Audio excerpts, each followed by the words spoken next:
Hello and welcome to the second episode of Peak Alpha Strobe Light series. In this series, as you know, we shine the light on Peak Alpha's family of customers. Today we are taking you outdoors. I'm at this beautiful little village called Nimbekaipura, named after Nimbekai, that is lemon. But I assure you that today's episode has nothing to do with lemons. As you can see, we are sitting with beer. It's a beautiful place. This is a place that you and I would come to have a drink, to have a meal, to spend some time with our family and friends.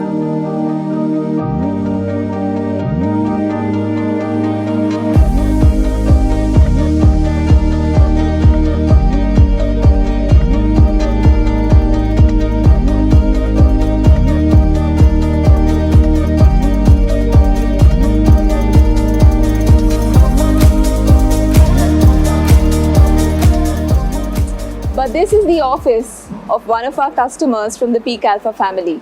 Let's go see who he is and let's meet him. Hi Nayan, welcome to Peak Alpha Strobe Light series. Thank you.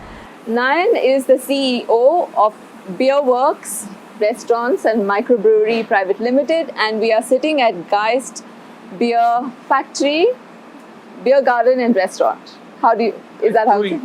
Geist Brewing Factory. It's so nice to meet you again, Nayan, wearing a different hat. Yeah. I met you, I remember, in about 2005, I think, in your office at that time, which was behind the Lifestyle store. I met you with your business partner, Paul. Yeah, and there was something exciting brewing there, which became a first for India. So tell us about it. Yeah, so that was the place where we experimented with all of the beers. Many of them are here today. And we built this little test bed, if you might. And all of the recipes that I had created in the US, we started kind of experimenting here because the two environments are very, very different. So everything we did there, some part of it you're actually seeing right behind you and in front of you. So yeah, so that was the beginning of India's first craft beer that you created. Is that it? Yeah, I think it was at the beginning of one of the first few craft beers. Okay. I think, I don't think we can claim to be the first, but there was a brewery which now is closed in Gurgaon called Rockman's Beer Island that started. I think that was the first in India. And then post that, we had, I think, Dulali open up in Pune, and then Beer Club open up here.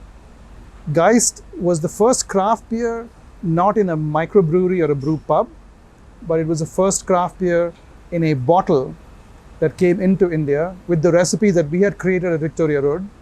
And we took those recipes, got that made abroad, brought it back in. So in a bottle, it was India's first craft beer. And then actually, and it also was India's first wheat beer. Nobody had ever introduced wheat before. We're the first company to have done that. But in terms of a physical presence, in terms of a microbrewery brew pub, we weren't the first. Yeah. So this was immediately after you came back from the US, right? Yeah. So what were you doing in the US and how long were you there? So I'm an electrical engineer by profession, and was with Intel first off in Princeton, New Jersey, and then moved to Portland, Oregon, and worked on a bunch of different technologies. But Portland so I lived there for 15 years, but Portland to me was literally the mecca of microbrewing. And everybody that I knew was brewing beer. And it was also people in my group. I was the only Indian, believe it or not. Today, Intel is, I think, maybe 35% Indian. But in my group, I was the only Indian guy. And so just to kind of bond with the guys, I used to go brew with them. And I just fell in love with it. So built this brewery in my garage and experimented with various kinds of beers and just got more and more and more into it. And I just said, at some point in time, I said, back in 1993, I told myself, I have to take this back to India because back in those days, it was just one kind of beer. And so we said, we have to have variety because we deserve better. So right. That's how it all started. Yeah. So what brought you back to India? I think multiple things. I think the first and most important thing was I wanted to get this thing done here. I wanted to introduce craft into India. My kids were also kind of growing up and we wanted them to grow up with grandparents because I think that's like crucially important for their development. The third thing, of course, which is an unfortunate thing, was my father-in-law was diagnosed with cancer, so we came back. My wife wanted to take care of him. And so these are the main triggers.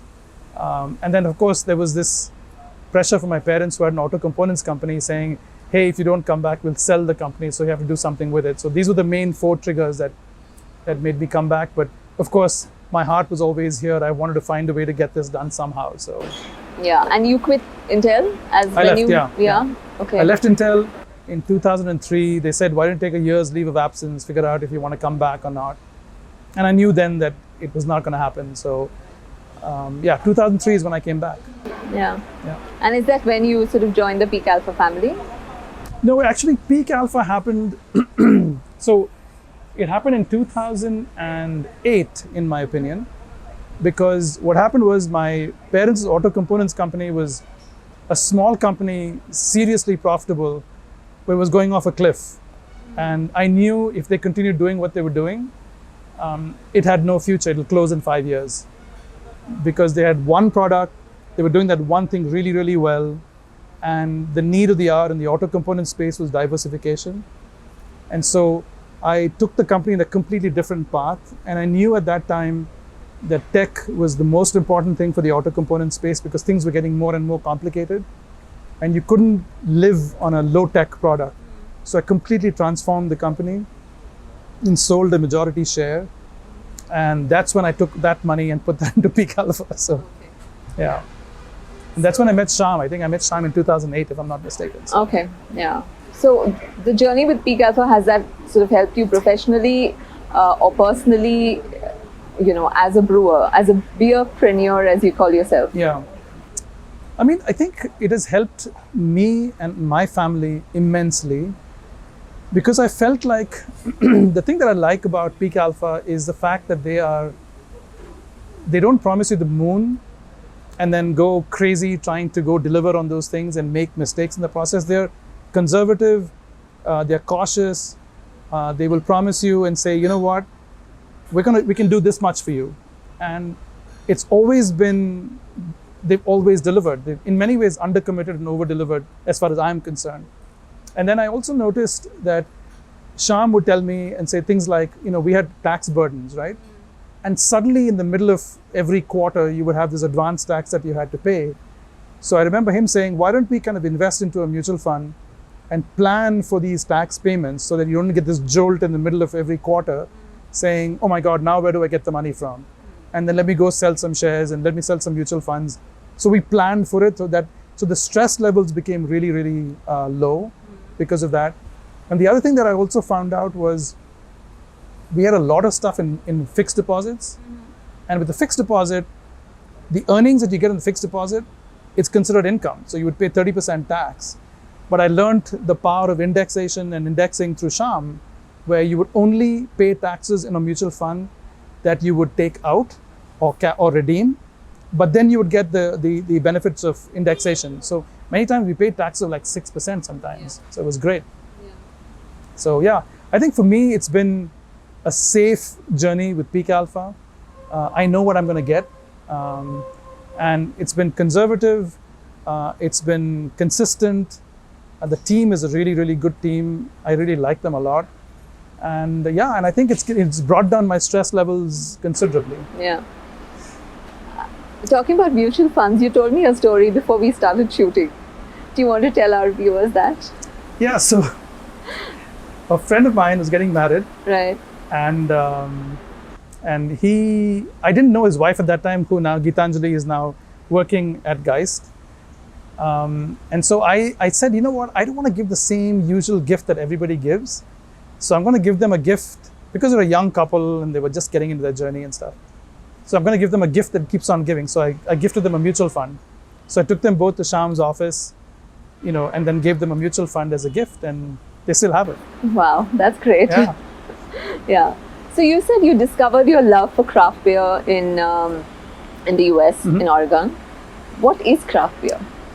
Okay, so that's a good question. I think a lot of people think craft is just a smaller volume or a larger variety or premium ingredients, etc. While that's true, to me, what craft is is beyond those things. Yes, it's important to be those things, but it's also the use of your knowledge and experience into creating something that's truly great, right? Where you care about the product so deeply that you will do whatever it takes to make sure that you produce the best craft beer that you can produce. So it's a use of your knowledge and your experience into producing something great. And I think it's been really, really humbling for me more than anything else that I've done in my life. I've realized that in this space, the more you know, the less you know. Because I'll give you a small example. Fermentation is a critical part, right, of beer making. If you look at yeast, which is what is used for fermentation, it is the most studied single cell organism in the world. People have researched yeast cells for things like cancer and Alzheimer's and whatever else, right? And we realized that yeast and the fermentation that yeast does for you, you really know nothing about. Every day, even today in the 21st century, there's more and more and more research that's happening to figure out like, oh my God, we didn't know that 5 years ago, right? So it's been humbling because you really don't know very much. So it's the utilization of everything that's happening in the world as things are developing in order to keep improving the beers that you make. Another example, we use hops in the beer, right? And for the longest time, people believed that if you added hops at this interval and this quantity, you would get this. But the truth of the matter is, hops undergo transformation because of enzymes that are present in the hops. And it changes aromas. You have chemical reactions that happen that physically change the aromas that people didn't know about earlier on, right? It's called biotransformation. That happens when you're making craft beer. So it's constantly improving your knowledge, being humbled by the fact that you don't know very much, and utilizing whatever experience that you have into continuously improving the products that you make and make it better and better. To me, that's craft. And I think it also, in some way, has a play with respect to are the owners the majority owners of the company, right? Are we independent? So provenance, we are proudly Bangalore and Bangaloreans, and our breweries, we even say this, we say brewed in Bangalore, right? So we're proud of the place that we come from. So all of these things go into making what craft is. Yeah. So you have 8 different kinds of beer over here. So could you just, take us through what each of them, what kind of character they have? So the Witty Wit is a Belgian, this one here is a Belgian wit beer that's made with Curacao orange peel and coriander. And by the way, there are over 500 varieties of coriander in India. Wow. Okay? And so you have everything from oily, non-oily, resiny, citrusy, and everything in between. So we get our coriander from a small farmer in Gujarat, right? So that's what's used in that beer. So it's a Belgian wheat beer that has what we call adjuncts, which is additions of orange peel and coriander. The Geist Weissguy, the second one here, is a German Hefeweizen or a German wheat beer. And that exhibits aromas of banana and clove just by the process of fermentation because of the yeast. The Silly Pint is a India Pale Lager. By the way, it's a play on the word Silly Point, because India Pale Lager, IPL, we made this beer for IPL, right? So that's why it's called Silly Pint. Stouter Space is our chocolate vanilla stout. So it's a dark beer that is loved by some of our customers. The Uncle Dunkel is a Dunkelweizen. It's a German dark wheat beer that has aromas of cocoa, caramel, chocolate. The Rockefeller is a beer that's made with smoked malt. So you get this distinct, so it's smoked over mesquite, and it's got this amazing aroma of bacon as you drink it. So possibly a vegetarian's nightmare, but yeah. The German lager, the next one over, is the one that I'm drinking. It's a malty German lager that has taste of biscuit and caramel. The James Blonde is a Belgian blonde, which is the strongest beer that we've got. So that's a serious Paisa Vasool beer. So one glass of that can bring you to your knees. It's like 7.7% alcohol. And the last one there is the Kama Citra, which is an India Pale Ale. And that is called Kama Citra because it's a play on the word, obviously, of Kama Sutra. but we use a Citra hops that gives this beer amazing aromas of mango, citrus, pineapple, tropical fruit as you drink it. And that's got the highest bitterness of all the beers that we have here. But what's really interesting about these beers is every one of these beers has been designed for India and for the Indian palate, right? While conforming to the norms to be technically correct. That's interesting. So that's my next question. What is, do we have any special preferences, the Indian palate? Yeah, absolutely. I think so. I think this is so. Interestingly enough, India is one of the few countries where people drink a ton of wheat beer. Is it? Yeah. Okay, that's my favorite as well. It's your favorite as well, yeah. So a lot of people ask me the question, why is it that a wheat beer is so popular?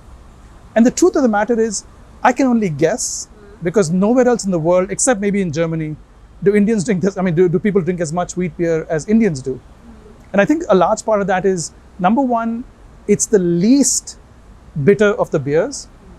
And so I think as the palate develops in India, people are going to start with less bitter and then gradually kind of go up the chain into drinking something that's more and more bitter. That's one. Secondly, I think there are familiar aromas that come from wheat beer. So for example, banana and clove, we know, we are familiar with it, right? Or orange peel and coriander, we are familiar with it, right? So it's something that's kind of familiar.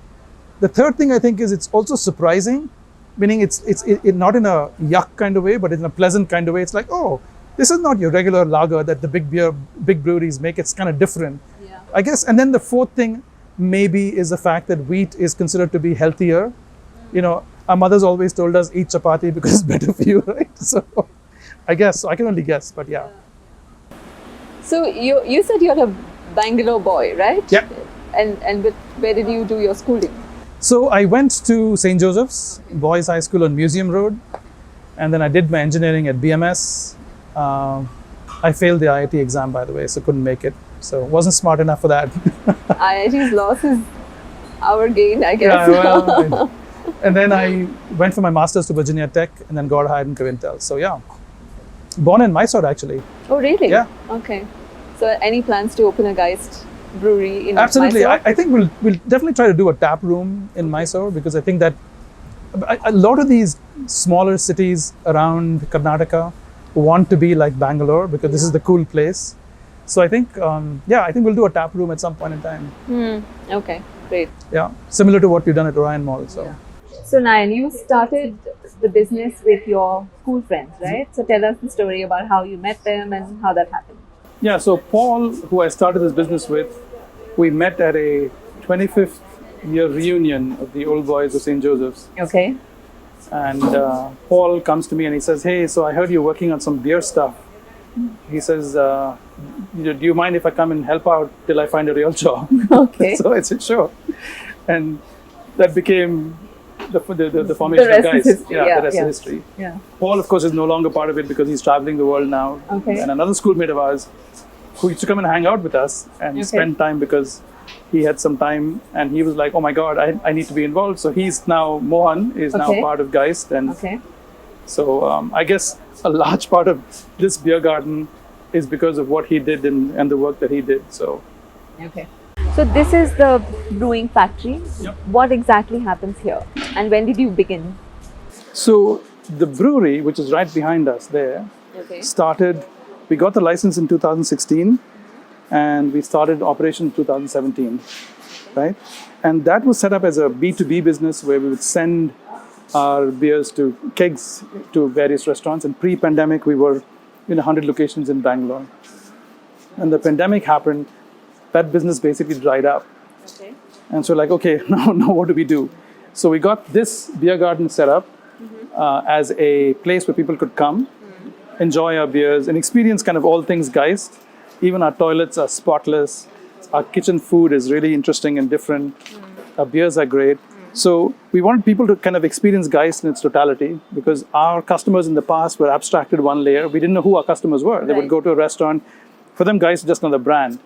But here, this kind of became personal. They kind of got to know us. Yeah. But yeah, so this started in 2019.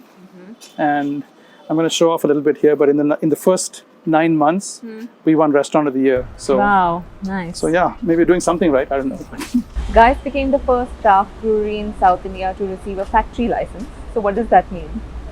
So, if you look at the gamut of breweries that are out there are the microbreweries or brew pubs where you brew beer, but you're not allowed to sell it beyond premise. And then you've got these large industrial beers that we fondly like to refer to as big beer. So those are the massive that then make one or two kinds of beers and then make it in huge volume. And therefore, they have to appeal to a bunch of different people across the country, possibly across the world.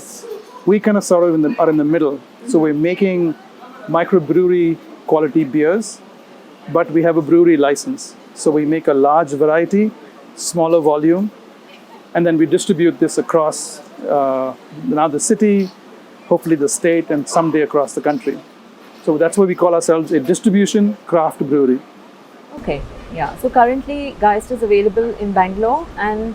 Yeah, so currently Geist is available in Bangalore, soon in Mangalore, Mysore, other places, but right now only Bangalore. I think we've talked enough about beer. Let's go see how it's made and what goes into it, what ingredients go into beer. So what do we have here, Nayan? So here we have various kinds of malt. Okay. So by the way, beer is made with 4 main ingredients, which is Okay. malt, water, hops, and yeast. Now, malt is basically either malted barley or malted wheat, or even, for example, malted millets, right? Which got all used to make the beer. And malting is something all of us already know, which is a process of sprouting. Yeah. So when you sprout the malt or sprout the grain, there are changes that happen on the inside of the grain that convert it from complex carbohydrates to simpler carbohydrates and makes the carbohydrates a lot more accessible to breweries like us, right? Or brewers like us. So you break open this, you steep it in water, and again, the magic of Mother Nature, she will then convert all of those carbohydrates to sugar. That sugar water you separate from the grain and you boil it with hops, which, by the way, is the flour of a creeper. This is what they call as a pellet, where the flour has been taken, dried, and pounded into these pellets, Okay. right? And you add this hops at various stages, and you get bitterness, you get aroma, you get a bunch of different things. And then you cool it down, and then you ferment it in these huge tanks. And the yeast will then eat the sugar and give you ethanol and carbon dioxide. And that Okay. carbon dioxide is absorbed back in the beer to give the beer its fizz. Okay. So this is the brewery, the This is the engine brewery. room of Geist. Yep. This is where all the magic happens. Absolutely. Okay. And this brewery basically is broken up into 2 sides. There is one side where all the hot operations take place, which is effectively on the top of this platform. And everything on the right-hand side here are these large fermenters that effectively ferment the beer. So that's called the cold side or the cellar. Okay. And you have some coffee over here. Yeah, so we use some of these, what they call adjuncts or extras, if you might, that are used. And by the way, when you talk about malts, I also want to show you something else, which is not just one kind of malt, but various kinds of malts that give color, flavor to the beer. So when you're making a dark beer, for example, you use this. If you're making for example, the German lager that I was drinking Yeah. had a little bit of this And in this. there and this, right? This, by the way, is malted wheat right here, right? Okay. And so this has got, it's malted, but it has no husk. Like, for example, if you look at this has got a husk on it, right? And yeah, so this is effectively taking a malted grain, converting it to sugar, and then fermenting the sugar water. Yeah. And all these malts come from India, or No, do they we come buy it from... exclusively from abroad, Okay. because in India, there are many people working on it, but to get the levels of consistency that we want, Okay. we prefer to import it right now. Someday I know we'll buy from India too, so. Right. So how many liters of beer can you brew here in a month? So currently we're just about getting back to about 40,000 liters a month, but this brewery can do 125,000 liters a month. Okay. Yeah. Yeah. And now with our expansion into other states and stuff, I'm sure this will be occupied very quickly. Yeah. So you said a crucial component of the beer experience is transport, the cold chain, right? And you have a very ambitious sort of plan in place for that. Yeah, it's not just a plan, it's already implemented. Yeah. Okay. Right? Yeah. So do beer trucks look different? I mean, I've seen milk tankers, I've seen petrol tankers. Do beer trucks look different? So it's a standard refrigerated transport. It could Okay. be on a Mahindra Bolero or a Tata Ace or whatever else. But typically we have around 8 Mahindra Boleros that are cold transport. And it's important for beer not to suffer heat. They absolutely hate it, right? Okay. And so you will see changes happen, especially for the kinds of beer that we make, which are unpasteurized and unfermented and unfiltered, that you need to keep these beers cold all the time till they reach the customer's lips, right? And so if you have temperature fluctuation, you will have chemical changes happen and you will get flavors that you don't want, right? If you're producing a beer that is completely filtered and pasteurized, yes, it can travel long distances, but the problem is it just tastes like nothing, you know. So Yeah. you need to have, you know, having a craft beer has to be like meeting your first love, which is, it's got to be memorable. Right. It's got to make sure that you feel like, oh my God, this is a precious moment. So Yeah, yeah. And so what makes the beer, the Guy's beer, planet friendly? You say it's a planet friendly craft beer. yeah, so I think that a lot of people say eco-friendly and planet friendly and don't kind of put action behind those words. And from day one, I was very clear that in whatever way, shape or form, we have to leave this place a better place for our kids than the way we found it, right? So one of the things we've done is we are zero liquid discharge. So we recycle all of the water that comes in here. So for example, the brewery effluent gets treated through an effluent treatment plant. Okay. And there are two kinds of effluent treatment plants that we have. So first is a biological, so it's aerobic, non-aerobic. And then we have a, what they call is a disc RO, which is really expensive to put in place. And the water that comes out of there is crystal clear drinking water. It's really fantastic. So currently, we've got it tested multiple ways through Sunday. And right now what we do is we take that water and we're washing our dishes with it, Okay. right? And so that water gets recycled. Then the reject of this RO plant gets treated through this biological treatment plant, which is then used to flush our toilets. And that water goes into the sewage treatment plant, as does the kitchen waste, right? Okay. That gets treated by an eco-friendly chemical, and that's used to water our garden. And you mentioned you saw these plants that are lush and green. That happens because the organic nutrient in that water is so high, these plants love it. Right. Right. Yeah. So that's one. The second thing is, as far as the malt is concerned, the spent grain after you make the beer, we give it away to a farmer that has pigs, sheep, and cattle, right? And for these small farmers, these livestock farmers, food is critical for them, right? And so we give that to them because you see cows roaming on the roads because the owners can't afford to feed them. So we give this to him as our little service for him to feed his animals. So the yeast, for example, is full of selenium, and selenium hardens eggshells. Oh, okay. So we're working with various poultry farmers to mix it with poultry feed to see if the eggshells can be hardened. And when the eggshells are hard, they transport better, so the farmer has less breakage, right? So we're doing that. Nice. And so all of the sludge that comes out of the sewage treatment plant is composted. So we're doing whatever we can to make sure. And by the way, in rainy days like this, we actually have a plan with a farmer here to send water to his land. And we're going to do this on a more continuous basis. And we're going to grow our vegetables there. Right. And those vegetables will be utilized by a beer garden. Okay. So so we're trying to create this closed ecosystem to make it as planet friendly as possible. So Nayan, you started this in 2020, the year of COVID. So how has COVID affected you as a business? Yeah, I mean, sometimes I wonder if it's the best thing that happened to us or the worst thing that happened to us, because our business basically just got devastated, right? So we had decent revenues working towards profitability, and suddenly, boom, March 14th, 2020, the business just went to zero. And now I'm scratching my head saying, oh my God, what do we do? And everybody says, pivot the business. But how do you pivot this business? So I think one thing that became clear to me is, I've always believed this deeply, which is, if you're in the trenches in your business, fighting the good fight daily, right? Somewhere, somehow, a path will emerge that shows you the way. And I don't know if this is the magic of the universe that we live in, or Mother Nature, or whatever you call it, but there's a light that gets shown. And so I'm like, okay, so we're a B2B company, we're selling kegs, that business is gone. So let's try to figure out a way of making this into a B2C business, right? And a B2B2C business, for example. So we got into the setting up of these beer gardens and tap rooms.